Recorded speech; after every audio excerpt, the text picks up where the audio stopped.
for all of those who are listening exclusively by tape, the translation that I'm going to use is not in the Dead Sea Scrolls in English. The Dead Sea Scrolls in English translation I found is stilted and not suitable for the kinds of consideration that we're expecting from ourselves. So I'm using the DuPont Sommer translation, made originally into French and then translated back into English, but his double translation is better than the Vermes for this particular Dead Sea Scroll. This is the most powerful of all of the Dead Sea Scrolls. This is the Thanksgiving hymns. And in 2 different caves at Qumran, 7 copies of this were found, showing that this was one of the major books for the entire sect of the Essenes. The author can be none other than the founder of the Qumran community, the teacher of righteousness, whose personal name and true name is unknown and not likely to be known. The figure embodies the mysterious person archetype to a fullness not found previously, and so just alluding to him as the teacher of righteousness is sufficient, really. There are Pythagorean tones throughout the hymn scroll, and especially in the very first hymn, which DuPont Sommer designates as hymn A.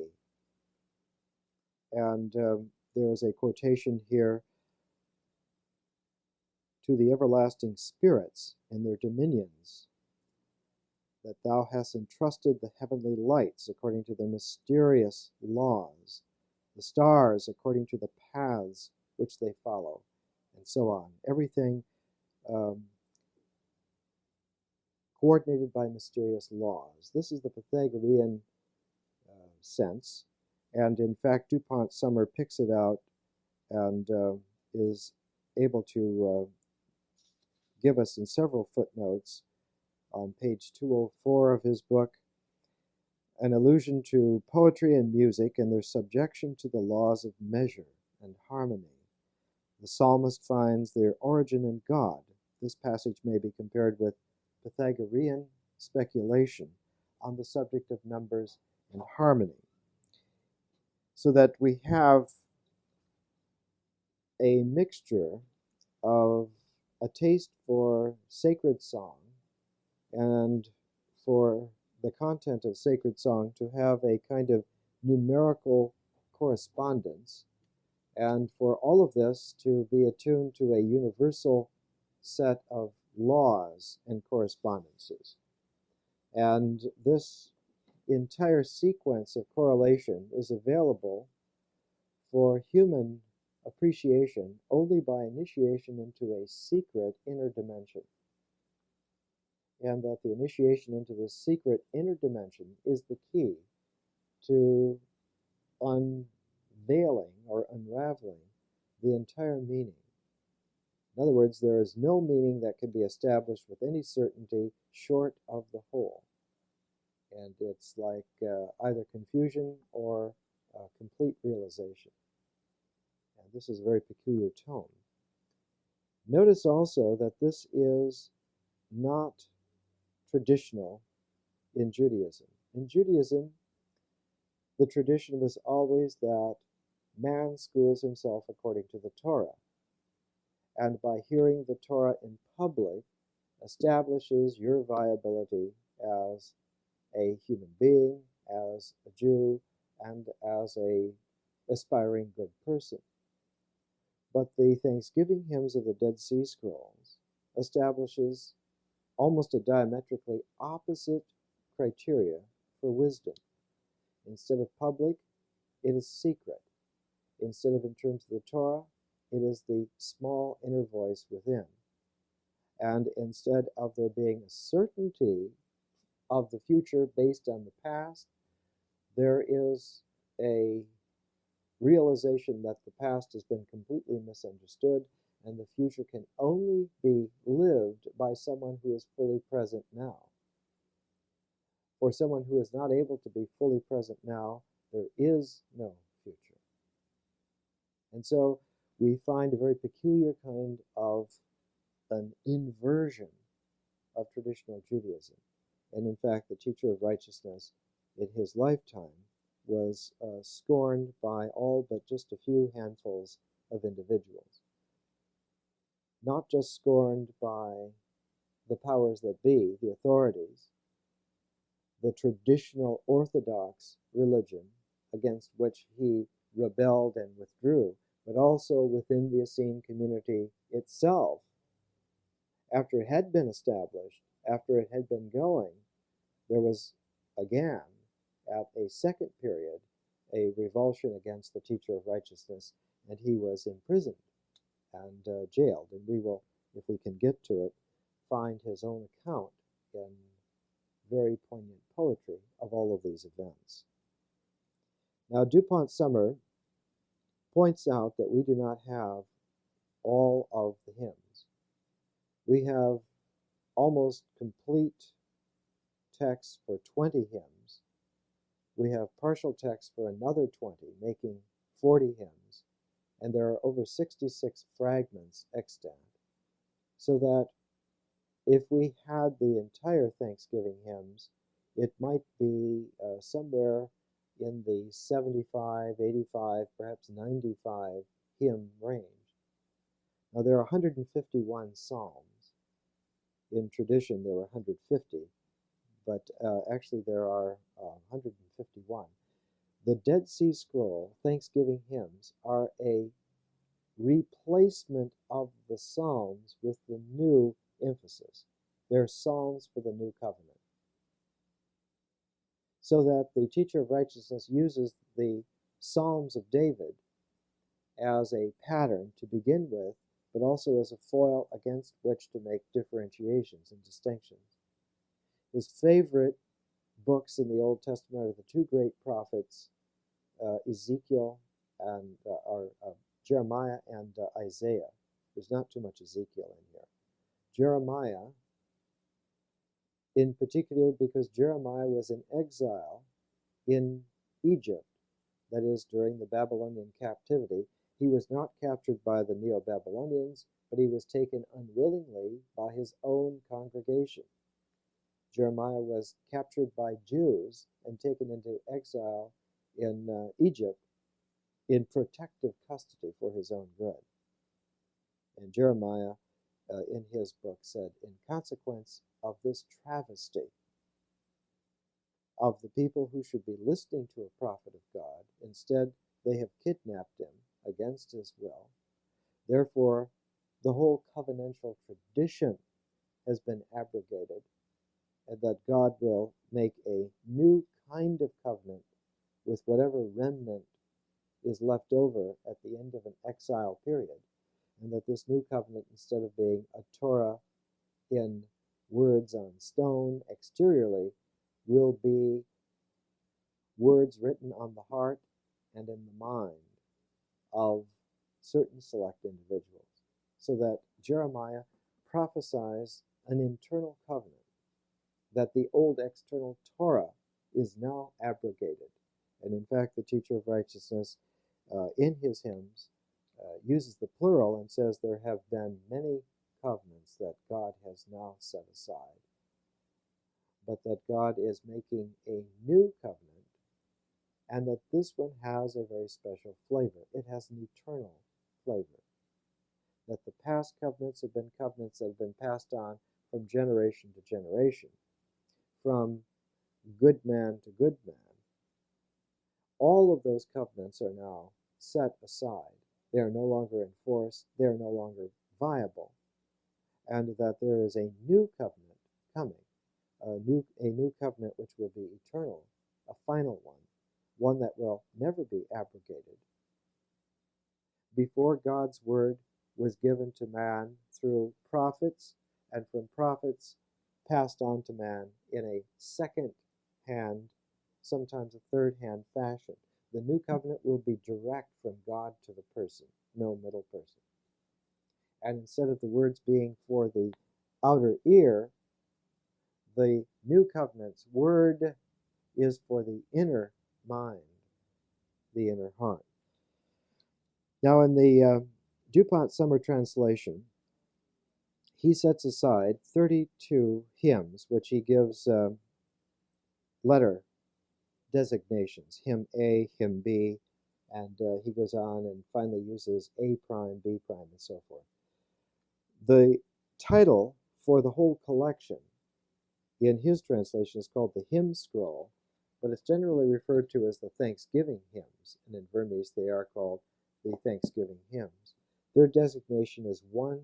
In other words, it's the very first manuscript in importance from Qumran in this genre. The Hebrew word, which is used again and again in the actual manuscript for the collection, is hodeo. And that word has come down in English from Renaissance times as a variant. In English, it's the word is hodie, which means this day. It means these are sacred songs for this day. And in our time, in the 20th century, the great English composer Ralph Vaughan Williams orchestrated a number of these kinds of hymns and called it hodie. And I have a record of it here on Angel Recordings, which you can hear sometime.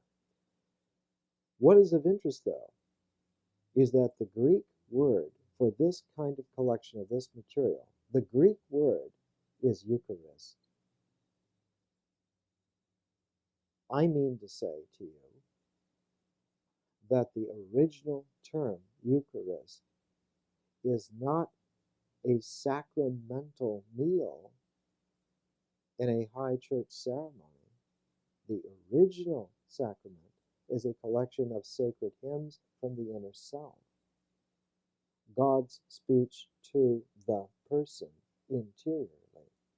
And those songs, those hymns, offered up for the edification and the help of others in the community in particular.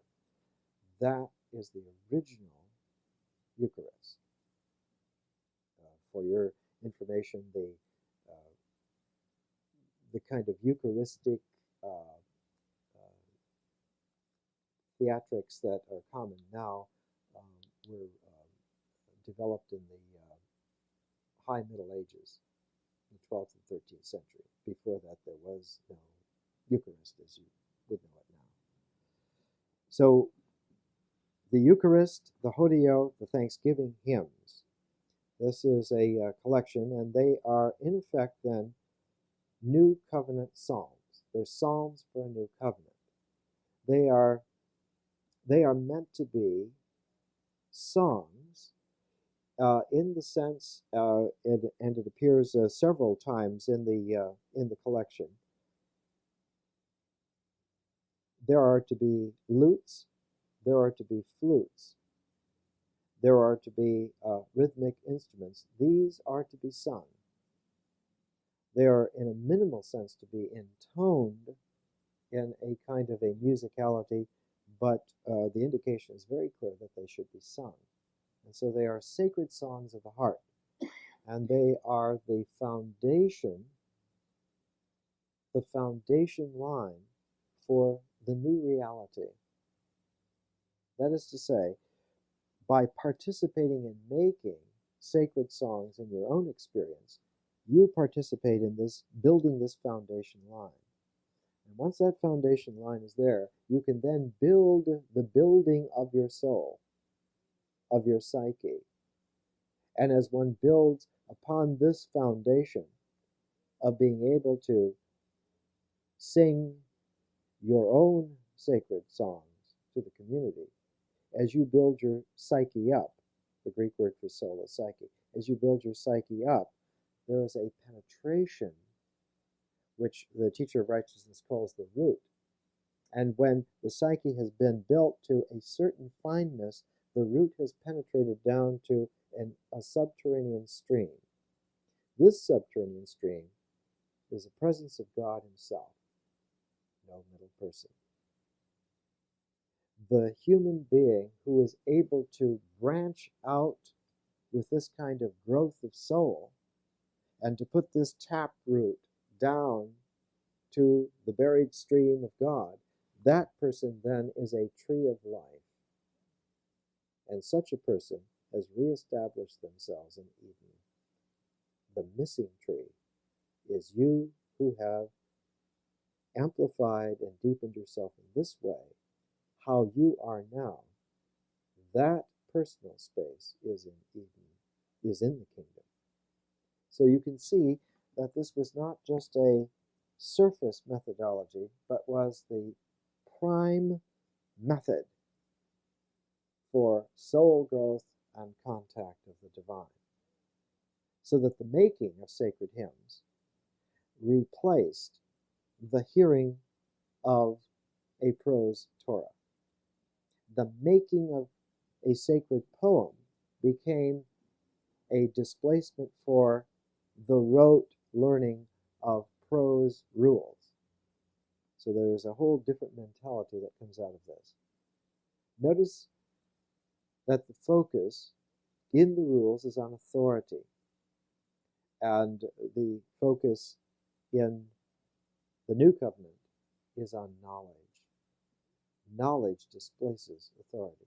And again, the teacher of righteousness assures us that he speaks from personal knowledge and from personal experience, that this is in fact the way. What occurs in hymn A is the stress here then that in the past there was a plan, and now that plan is transformed into a pattern. What was a designed plan before, the Torah, the law, is now a pattern. You can live by a plan, but you must live the pattern.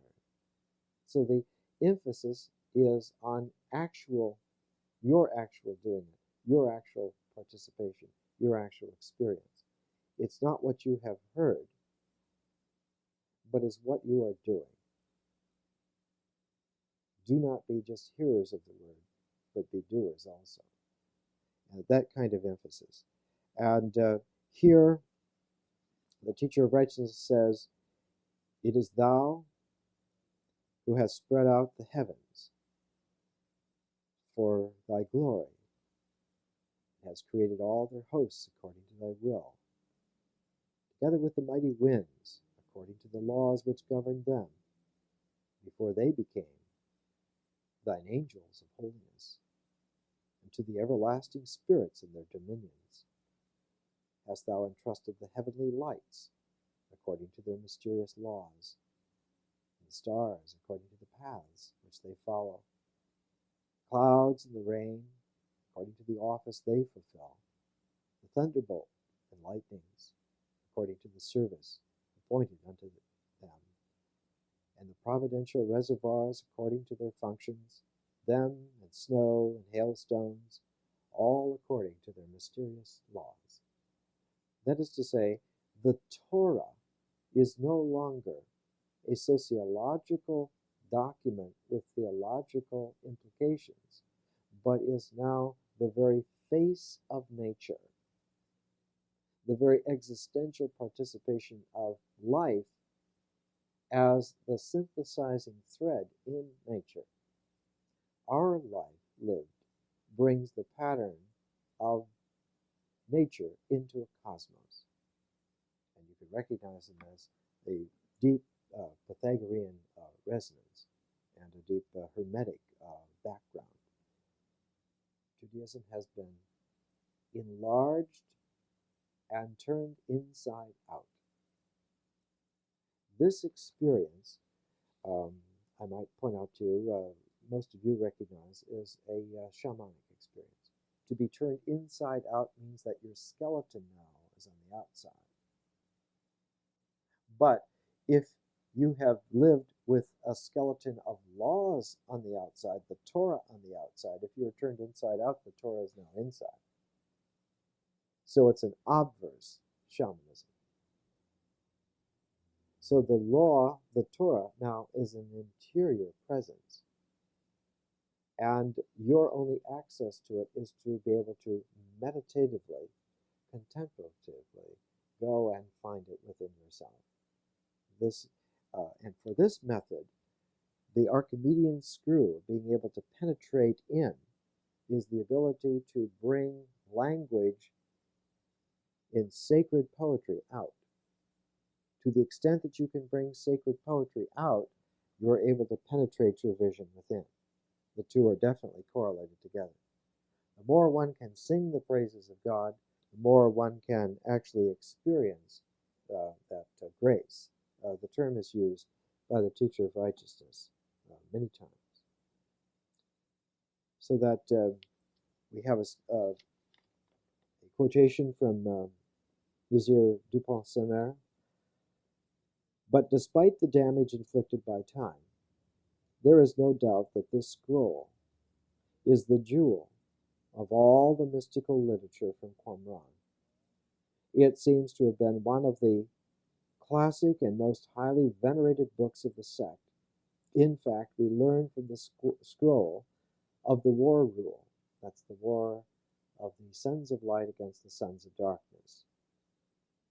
That in the grave and solemn hours, immediately preceding the final battle, Armageddon, against Belial, the liar, and all his fiends, the high priest was to read the prayer in time of war, as well as the words of the hymns from the Thanksgiving.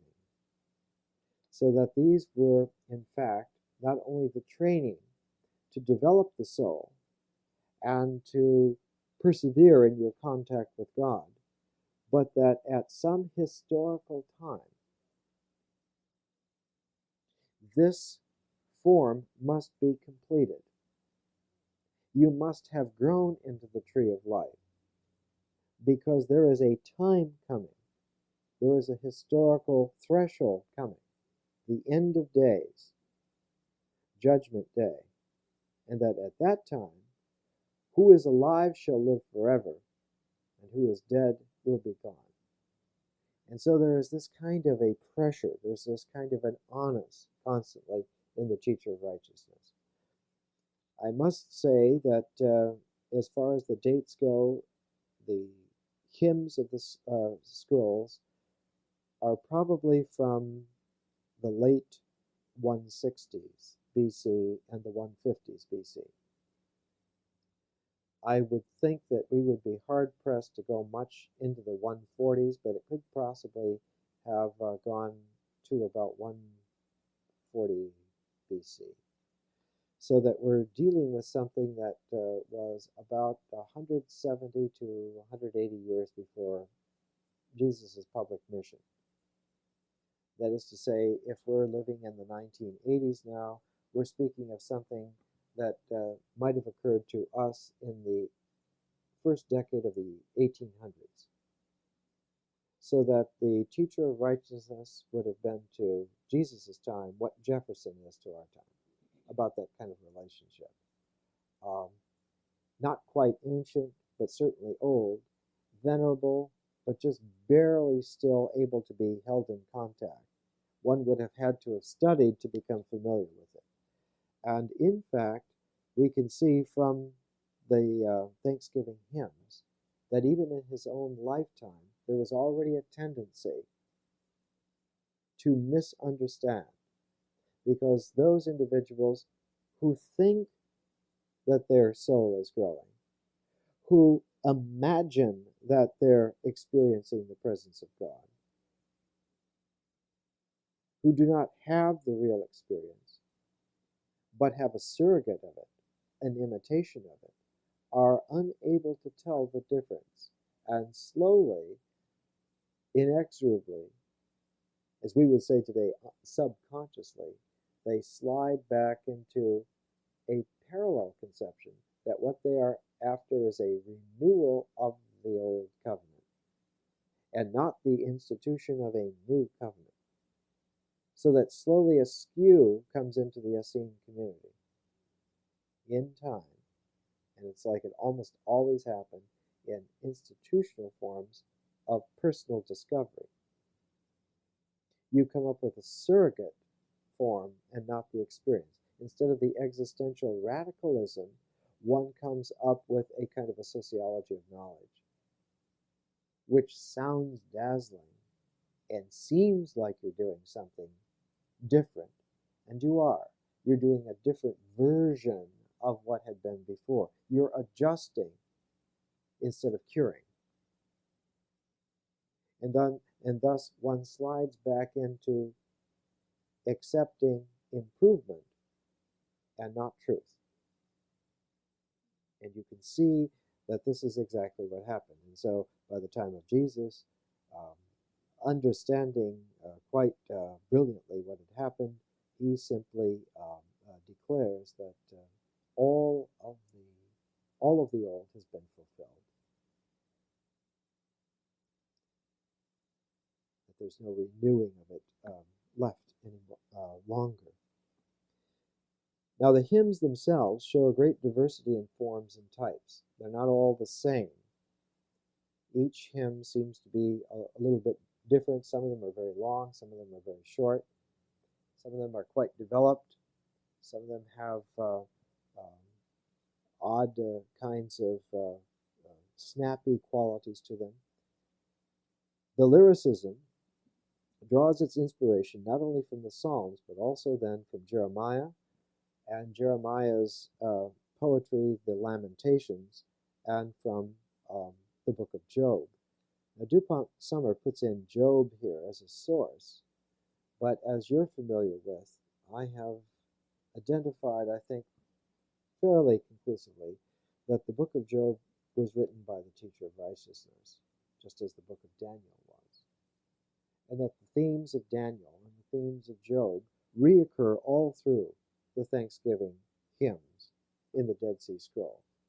I didn't have time to Xerox off for you, but I've made a complete Xerox of the complete 50 pages of the scrolls and done line by line annotation for you. And I hope by next Tuesday to be able to give you each a copy of this so that you can see what an incredible complexity there is. And there might be 50 references showing that these lines are sympathetic echoes to lines in the book of Job. Or these themes are from Daniel and reoccur here. These images occur in Job constantly. They're characteristic. These phrases are exactly the phrases that one finds in the book of Job. These concerns, these ideas are the same. Why are there so many? Not a question of an author being influenced by a book, but of the author sharing a theme with his earlier composition. He brings out in the very first hymn two qualities of human life that had not been appreciated fully before. One is that man has a spirit, a Holy Spirit, and that this Holy Spirit is alive in man. And if a human being is able to practice, the Holy Spirit shines brighter. There's a correlation, so that one can become educated. The whole emphasis on gnosis, or knowledge, is that one can learn. And what the Thanksgiving hymns assure us is that the first thing to learn is to learn how to learn. Once you learn how to learn, you can then teach yourself. And the veracity and the certainty comes most poignantly because you yourself know that you have done this right. You have done this, and here is the result in you.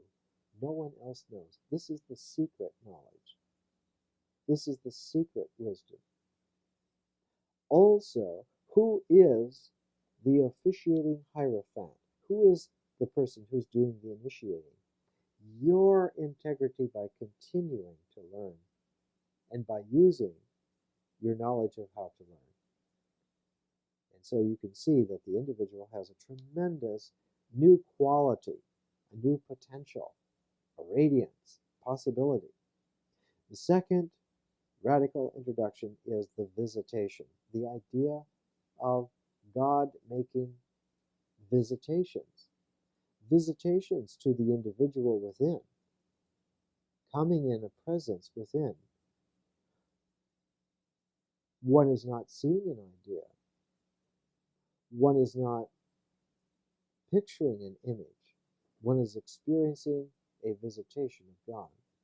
And later on in the scrolls, the teacher of righteousness puts out a fervent hope that there will be, in fact, an everlasting visitation, that God will come in a way that he never again will go.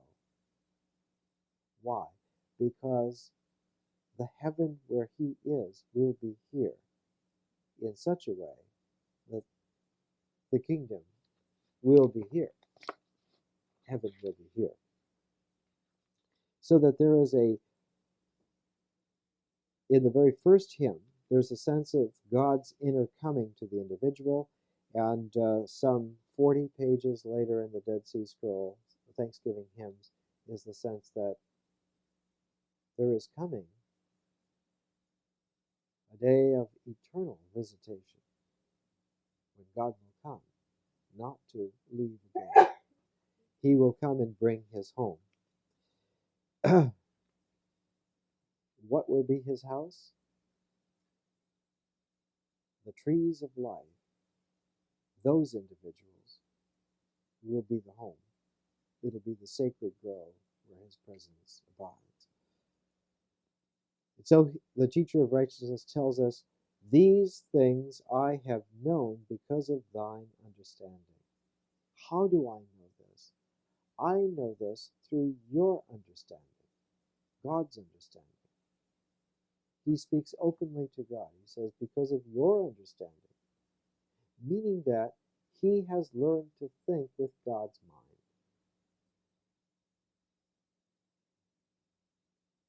How has he learned to think with God's mind? A technique, again, of amplification, of acquainting oneself with ever-increasing capacities of expression, with learning how to make language sing.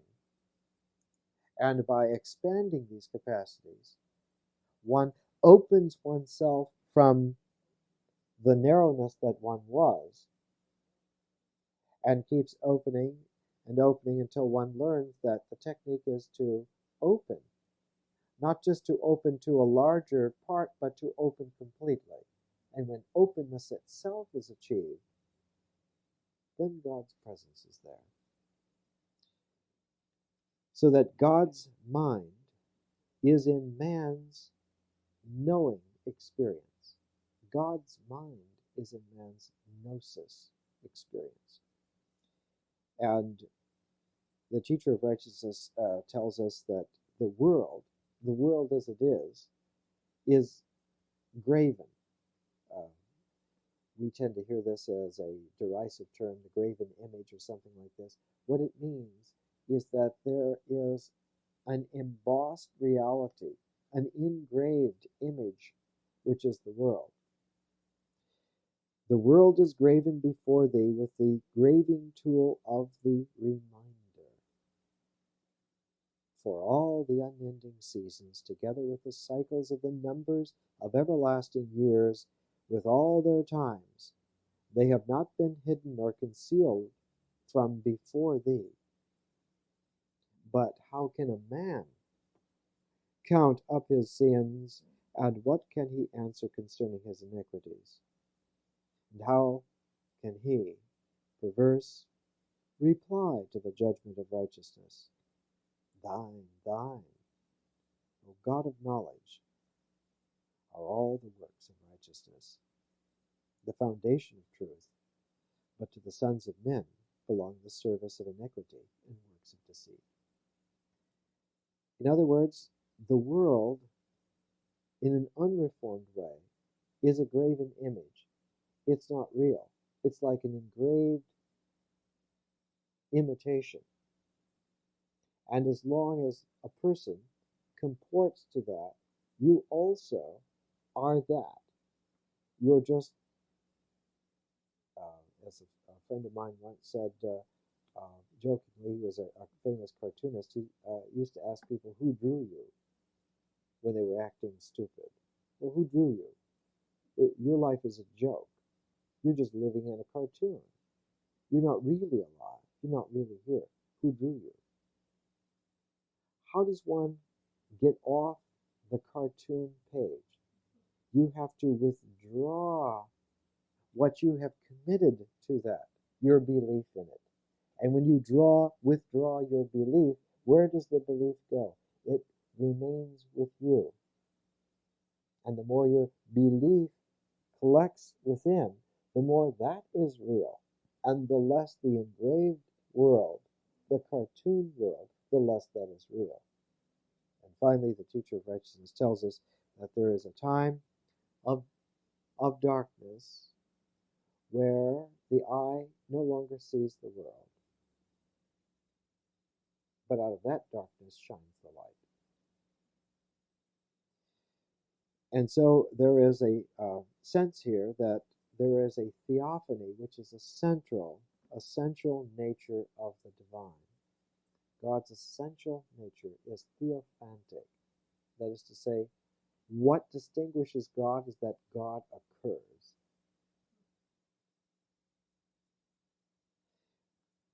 And that as long as one is not an individual fully grown into a tree of life, you're oriented more to the mob than to God. Finally, this several hundred years, 300-400 years later, will occur in Alexandria in Gnostic terminology, that not only is the world just an engraved image, but most conceptions of heaven were just engraved images.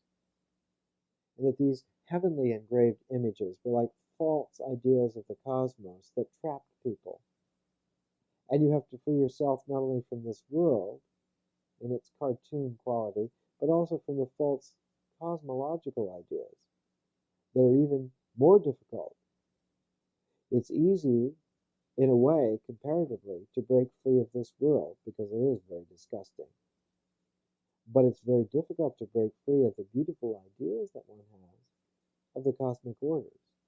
And to penetrate through those illusions, that takes a tremendous courage. Here is a quality of language which the teacher of righteousness tells us that is necessary for the making of songs that are sacred, for the making of hymns that are truly praises to the divine, for the structuring of the soul. This is towards the end of hymn A.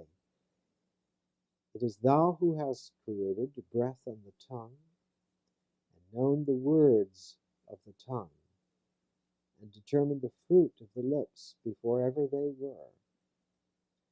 Thou hast set out words on a measuring cord, and measured the breath, the breathing of breath from the lips, and hast sent out sounds according to their mysterious laws, and breathings of breath according to their harmony.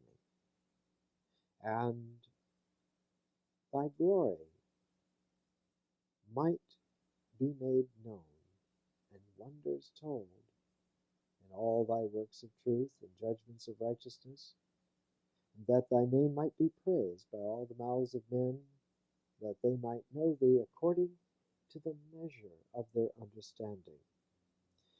So you can see here that there is a quality that as the language becomes more conscious and measured, and the amplification, so the soul grows in just that way.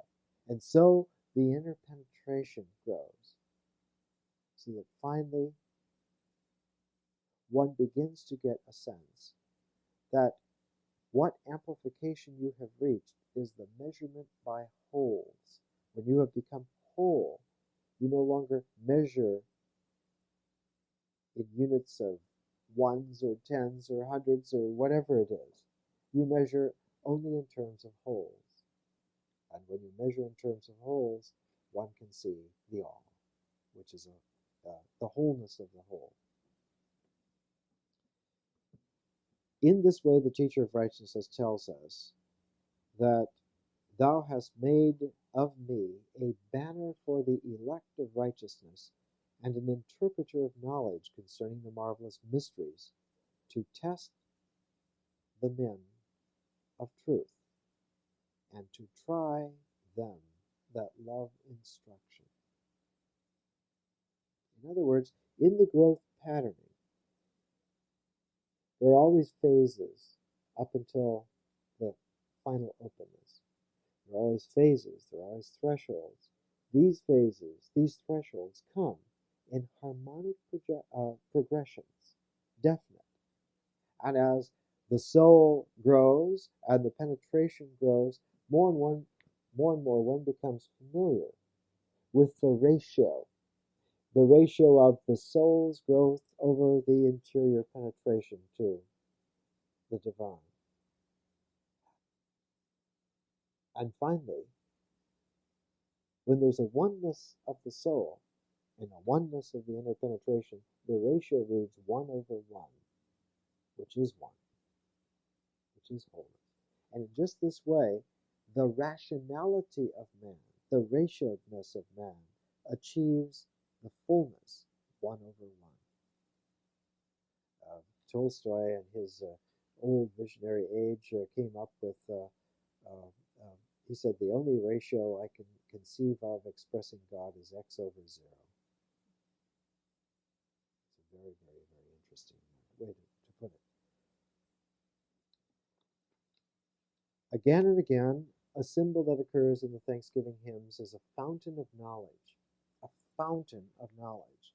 What is the fountain of knowledge? It's the language. The beautiful language. The heartfelt, mental, radiant language of praise which comes out. And as it is released more and more, one finds oneself become a fountain of knowledge. And I was a man of dispute for the interpreters of sayings. At one time, he says, I love to argue about what it means. But a man of peace for all who see true things. And I became a spirit of jealousy to all who seek smooth sayings, the easy way out. And all the men of deceit roared against me, like the clamor of the roaring of great waters, and the ruses of Belial the liar were all their thoughts.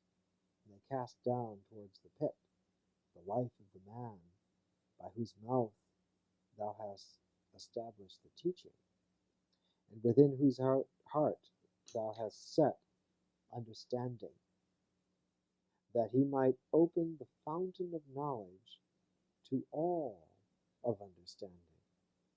So that there is a sense here of a triumphal occurrence when all the inner wells have been dug down to the stream of God's consciousness, and their language has grown and matured and exfoliated so that they can sing in a heavenly choir together.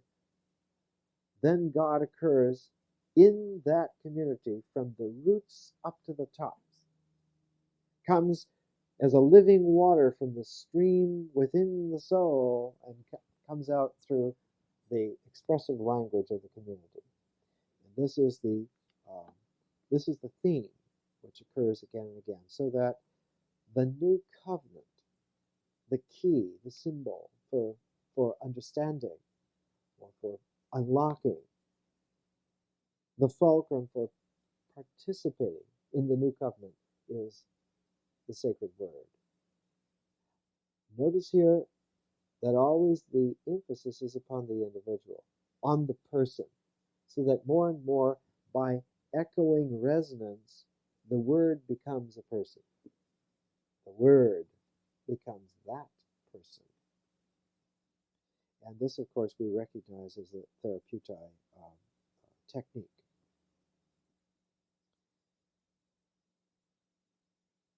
beautiful phrase from Hymn C. Thou hast placed my soul in the sack of life. It's a gorgeous language and phrases. My being proceeds from thee.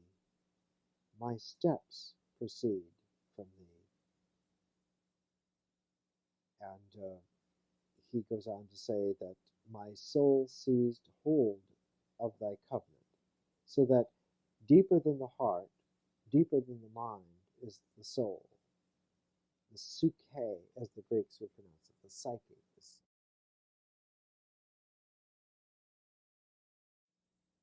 I'm using a formal diction so that those who listen to the tape will be able to recreate a quality of presence in their inner ear. You have it by virtue of being here and sensing the psychic flavor of what is here. But those who hear it by the cassette only have the sound and measure of my voice. And so I'm using it in a way to recreate for them the tone which you can experience just by yourself, just by being here.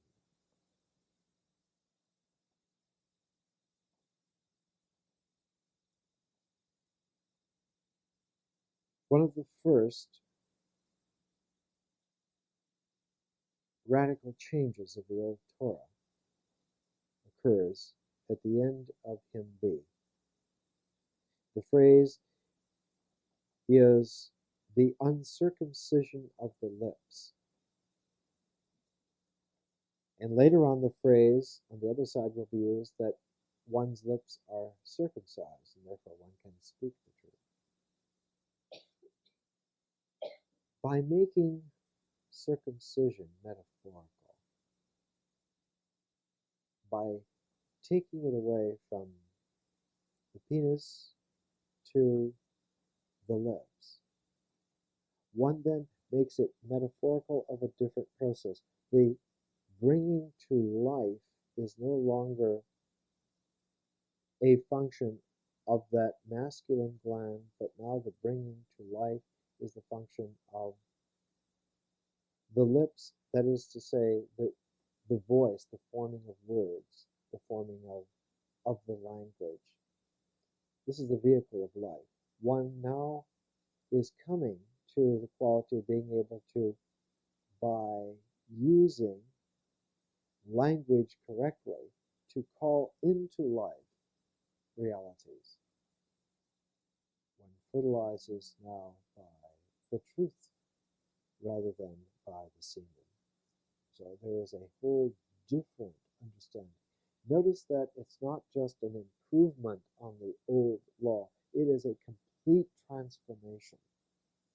It's the butterfly versus the caterpillar. And if one doesn't see a transformation like this, if one doesn't participate in a transformation like this, it's hard to believe that it could be. So that the inner heart and the mind are the emphasis, not the Torah as usual, but that the inner heart and the mind are meant to grow. The mind is a quality which helps shape the language, helps create the soul. The inner heart is what plumbs down to the stream, the secret inner stream. So the deepening of the heart by contemplation and the exfoliating of the mind by language forms brings one into this fullness where the soul occurs as the whole of the two processes in their fullest development.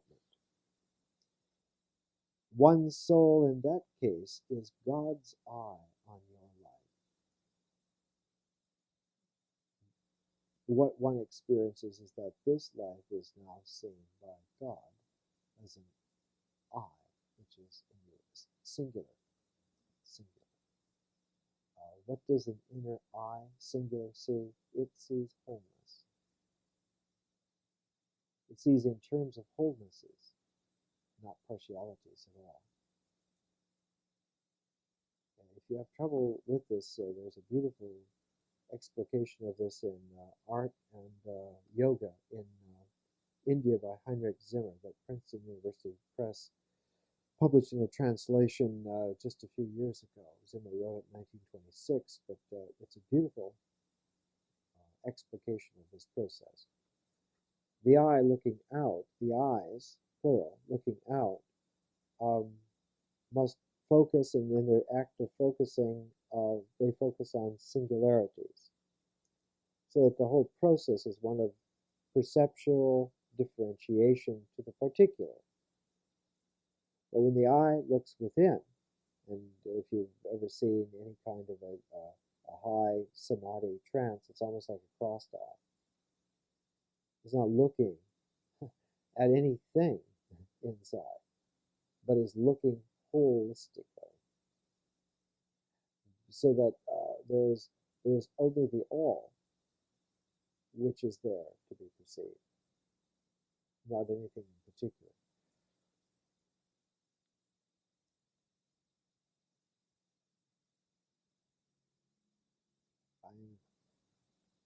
I have 30 more hymns to go, and we're not going to make it this evening.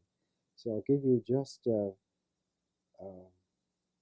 some of the cream. This is from hymn F. I give thee thanks, O Adonai. Many of the hymns begin this way. I give thee thanks, O Adonai, for thou hast redeemed my soul. And a few lines later he says, thou hast made me to rise to everlasting heights. I have walked on an infinite plane. You can see what gorgeous language is there. Raised to one is in an everlasting height, walking on an infinite plane. This is the redeeming of the soul. This is the wholeness, you see. So the whole purpose is not to delineate a structure, but to experience the wholeness. The technique for soul growth is not to pay attention to structure, but to transform the particular to the wholeness that we are. Thou hast shaped from the dust man for the everlasting assembly. So that there's this scale. On one end is dust, and on the other is the everlasting assembly of all the trees of life in Eden, from dust to Eden. Notice that this is the scale by which man really can be measured. He is from dust to paradise. The Pythagorean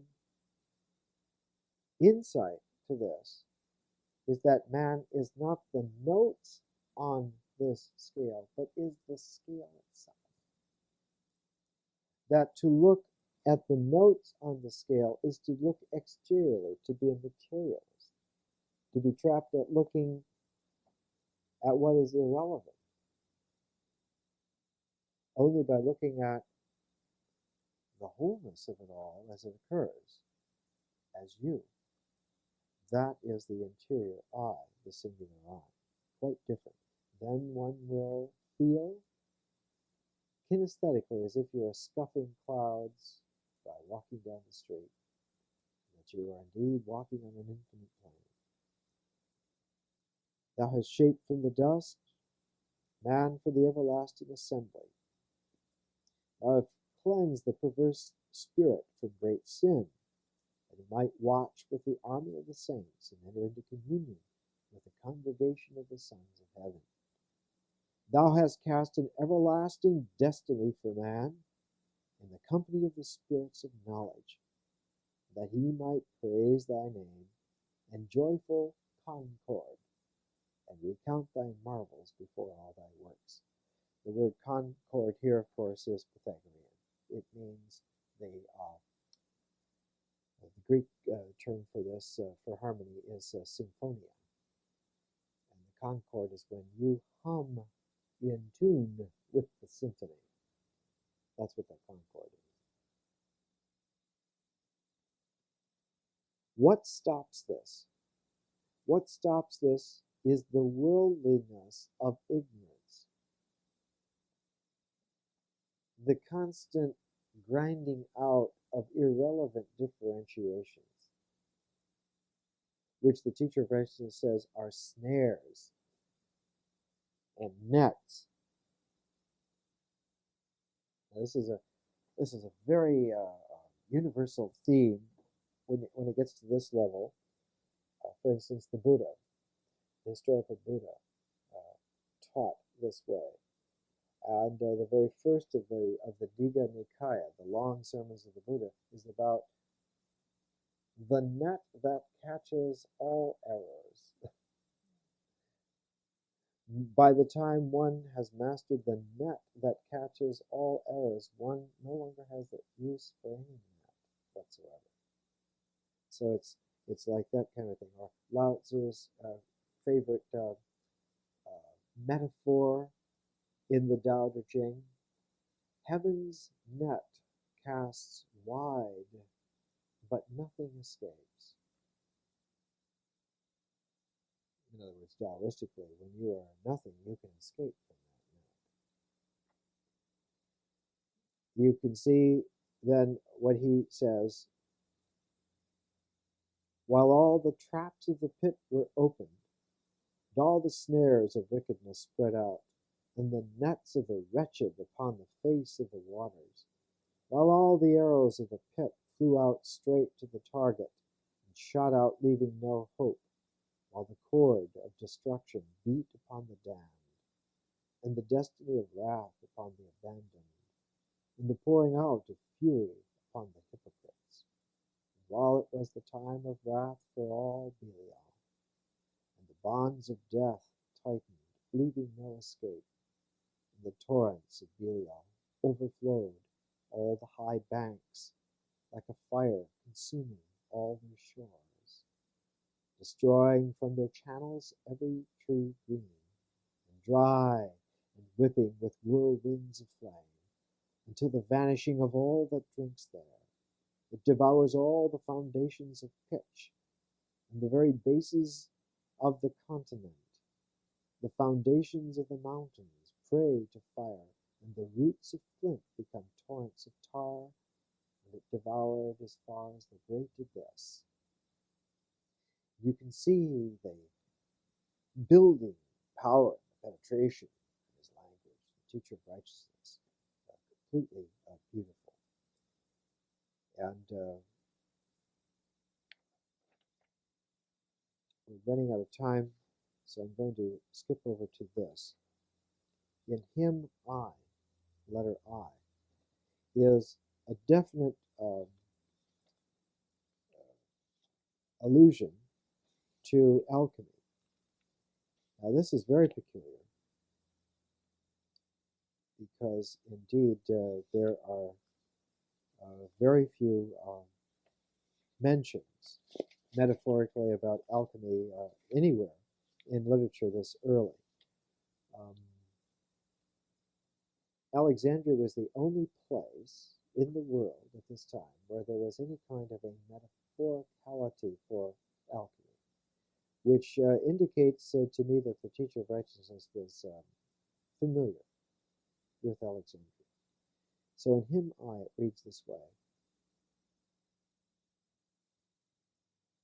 thou hast made him enter into the crucible, like gold into the works of fire, and like silver refined in the crucible of the blowers, to be purified 7 times. And of course, there is no metallurgical operation that occurs 7 times.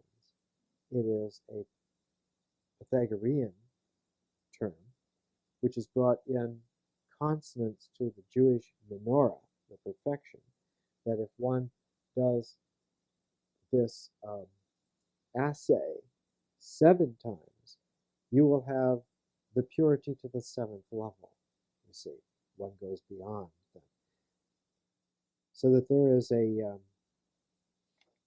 definite sense here of an Alexandrian contact, even with the teacher of righteousness. The teacher of righteousness is confident that his beginning is a shoot which will flower at some time in the future. He is the beginning rhizome, which when it matures will bear a flower which will be the Messiah. And he says that, and I was the butt of the insults of my enemies, an object of quarreling and dispute to my companions, an object of jealousy and wrath to those who had entered my covenant, an object of murmuring and contention to those I had gathered together. All those who ate my bread lifted the heel against me, and all who joined my assembly spoke evil of me with a perverse tongue. And the men of my council rebelled and murmured round about. They went among the sons of misfortune, slandering the mystery which thou hast sealed within me.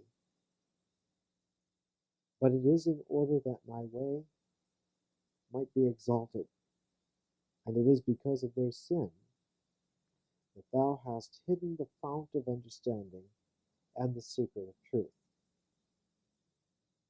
So there is a sense here that the teacher of righteousness, who had developed into a tree of life by the circumstance of his time, including his own covenantal community, which had turned against him, a great portion of it, how it turned against him, had misunderstood, had come into an approximation, delusion, which they thought was the case,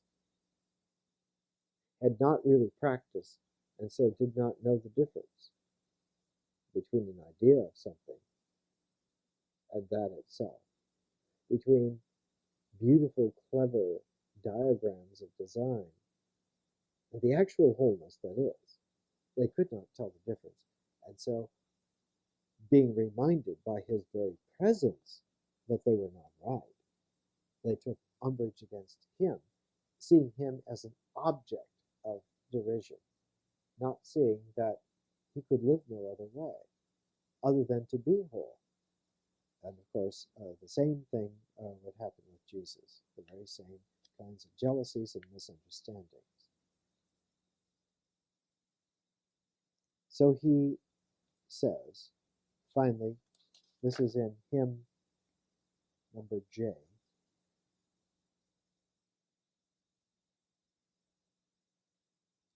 I was bound with unbreakable cords and with chains impossible to sunder. A stout wall held me shut up in bars of iron and doors of bronze. And my prison was like the abyss without, and the bonds of Belial bound my soul without any escape.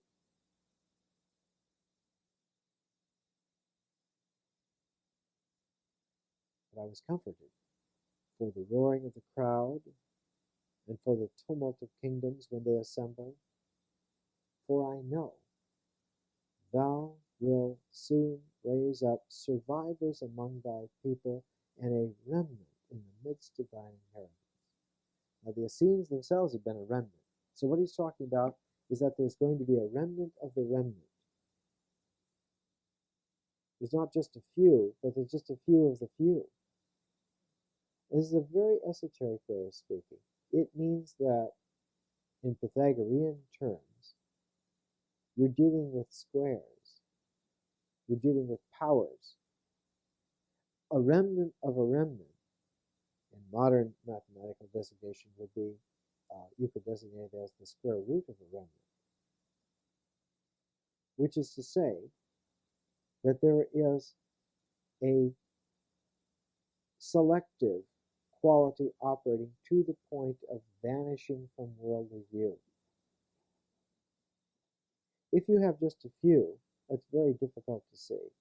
If there are just a few of the few, that's at the very limit of the resolving ability of human, worldly, differentiable capacity. The worldly consciousness can barely understand the few, and the few of the few puts it right at the edge of visibility in terms of worldly mentality. And he says it's only beyond that threshold that the individual's own experience lies. Your reality is beyond the threshold of worldly differentiation to perceive or to conceive. The only way to achieve it is with that girding up of the loins, that courage of the heart, and actually doing it.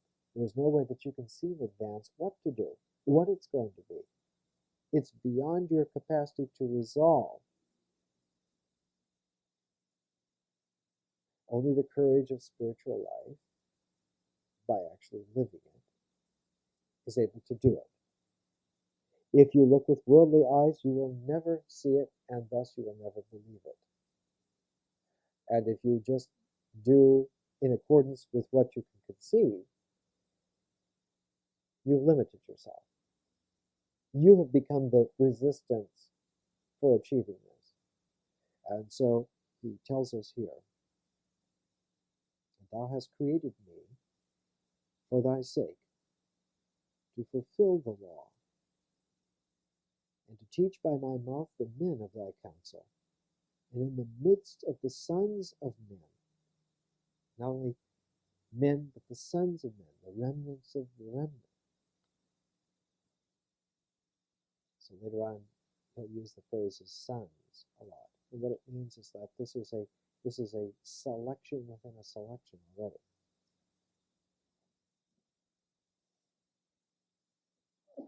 For thou hast caused them to enter thy glorious covenant with all the men of thy counsel, and those into a common lot with the angels of the face. Very esoteric here. The idea here is that in the angelic host surrounding God, there are angels in the court, and then there are angels around the throne, but most esoterically that one would never have suspected until one got that close to see that they're angels of the face. That close, you see. By being able to put the pattern of the angels of the court together, one can see the throne. By putting the angels of the throne together in the fullness of the pattern, one can see the face. And by putting the angels of the face of God together, one sees one's own eyes looking at that. This is a mystery, he says. And this, of course, goes beyond Judaism. And the reviling of the teacher of righteousness was that he penetrated through to the breaking point beyond Judaism. In 200 years, Jesus would come and do what he had done, but did it on a worldwide scale. Not just a community of several hundred people, but on a worldwide scale. Let me just end with this. The beginnings of hymn L. And this is the symbol for the new dispensation. And I'll end with this for the evening. I give thanks to thee, O Adonai, for thou hast upheld me by thy might, and hast poured out thy Holy Spirit within me, that I should not stagger. Thank you, friends.